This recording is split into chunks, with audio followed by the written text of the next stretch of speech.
Hi friends, welcome back to my channel. இன்னைக்கு நம்ம பார்க்க போகிறது முட்டை சுர்க்கா. இந்த ரெசிபி பார்த்தீங்கன்னா ரொம்பவே சிம்பிள். இதை முட்டை சேர்த்தும் செய்யலாம், முட்டை சேர்க்காமலும் செய்யலாம். இன்னைக்கு நான் முட்டை சேர்க்காம தான் செஞ்சுருக்கிறேன். எல்லாருமே சாப்பிட்லாம் அப்படிங்கிறதுனால இதை முட்டை சேர்க்காம செஞ்சுருக்கிறேன். வாங்க எப்படி செய்கிறதுன்னு பார்க்கலாம். இதுக்கு ரெண்டே பொருள் தாங்க. 1.5 கப் அளவுக்கு பச்சரிசி எடுத்துருக்கிறேன். இந்த பச்சரிசியை நல்லா 3 தடவை தண்ணியில் க்ளீன் பண்ணிவிட்டு இதை ஒரு 4 மணி நேரத்துக்கு ஊற வச்சு எடுத்துக்கலாம்.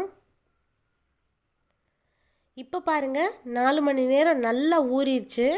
அரிசியும் கலர் நல்லா மாறி வந்துடுச்சு. தண்ணியை வடிச்சிட்டு ஒரு மிக்ஸி ஜாரில் சேர்த்துக்கிறேன்.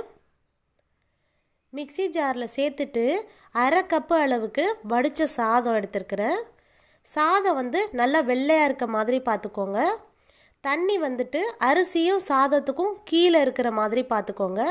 பச்சரிசி அரைக்கும் போது பொதுவாக தண்ணி விடும், அதனால் தண்ணியை கம்மியாகவே சேர்த்துக்கோங்க. இப்போ அரைச்சிட்டு இதை ஒரு பவுலில் மாற்றிக்கிறேன். பாருங்கள், மாவு நல்லா அரைச்சாச்சு. மாவு எந்த அளவுக்கு இருக்கணும் அப்படின்னா, தோசை மாவுக்கும் இட்லி மாவுக்கும் நடுவில் இருக்கிற மாதிரி அந்த பதத்தில் இருக்கணும். பாருங்கள், இந்த மாதிரி அரைக்கணும். ஒருவேளை நீங்கள் அரைச்ச மாவு நல்லா தண்ணி ஆயிடுச்சுன்னா 2 ஸ்பூன் மைதா மாவு சேர்த்துக்கோங்க. மாவு அரைக்கும் போதே இந்த மாதிரி பாருங்கள், குட்டி குட்டியாக ரவை இருக்கும்ல, அந்த மாதிரி கன்சிஸ்டன்சியில் அரைச்சி எடுத்துட்டோம் அப்படின்னா ரொம்பவே நல்லாயிருக்கும். இப்போ இதுக்கு கொஞ்சமாக உப்பு சேர்த்துக்கிறேன். சேர்த்துட்டு நல்லா கலந்து விட்டுக்கலாம். இதோட அளவுகள் எல்லாத்தையும் டிஸ்கிரிப்ஷன் பாக்ஸ்லையும் கொடுக்குறேன், போய் செக் பண்ணுங்கள். பொதுவாக இந்த ரெசிப்பியை தேங்காய் எண்ணெயில் தான் சுட்டு எடுப்பாங்க. தேங்காய் எண்ணெய் பிடிக்கிறவங்க தேங்காய் எண்ணெயில் சுட்டு எடுத்துக்கோங்க. இன்றைக்கி நார்மலாக சமைக்கிற எண்ணெயில் தான் சுட்டு எடுக்கிறேன். இதை சுடும்போது நல்லா எண்ணெய் சூடாக இருக்கணும். இந்த மாதிரி எந்த அளவு நம்ம கரண்டி எடுக்கிறோமோ அதே கரண்டியில் இந்த மாதிரி ஊற்றி எடுத்துக்கோங்க. ஒரு கரண்டியை ஊற்றி விட்டதுக்கப்புறமா மெதுவாக திருப்பி போடுங்க.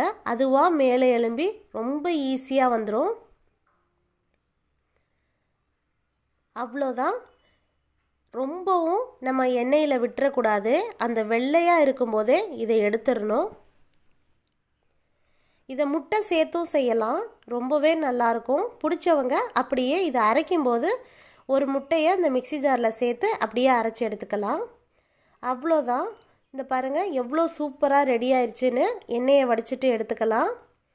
இதை நான்வெஜ் கிரேவி கூட இல்லை காரமான சட்னி கூடவே சேர்த்து சாப்பிடும்போது ரொம்பவே சூப்பராக இருக்கும். இதை பிரேக்ஃபாஸ்ட்டாகவும் சாப்பிட்லாம், ஈவினிங் டின்னராகவும் சாப்பிட்லாம். கண்டிப்பாக இதை உங்கள் வீட்டில் ட்ரை பண்ணி பாருங்கள். இந்த வீடியோ பிடிச்சிருந்தா லைக் பண்ணுங்கள், ஷேர் பண்ணுங்கள். மறக்காமல் நம்மளோட சேனலுக்கு ப்ளீஸ் சப்ஸ்கிரைப் பண்ணுங்கள். இந்த வீடியோ பற்றின கமெண்ட்ஸை மறக்காமல் கமெண்ட் பாக்ஸில் போஸ்ட் பண்ணுங்கள். இது வரைக்கும் இன்ஸ்டாகிராமில் நீங்கள் ஃபாலோ பண்ணலைன்னா அதையும் டிஸ்கிரிப்ஷன் பாக்ஸில் கொடுக்குறேன், போய் ஃபாலோ பண்ணுங்கள். இவ்வளோ நேரம் பொறுமையாக இருந்து பார்த்ததுக்கு ரொம்ப நன்றி. இன்னொரு ஒரு இன்ட்ரெஸ்டிங்கான ரெசிபி அல்லது விலாகில் மீட் பண்ணுறேன். அது வரைக்கும் பாய். இந்த ரெசிபி உள்ளே நல்லா சாஃப்டாகவும் வெளியில் நல்லா கிறிஸ்பியாகவும் இருக்கும்.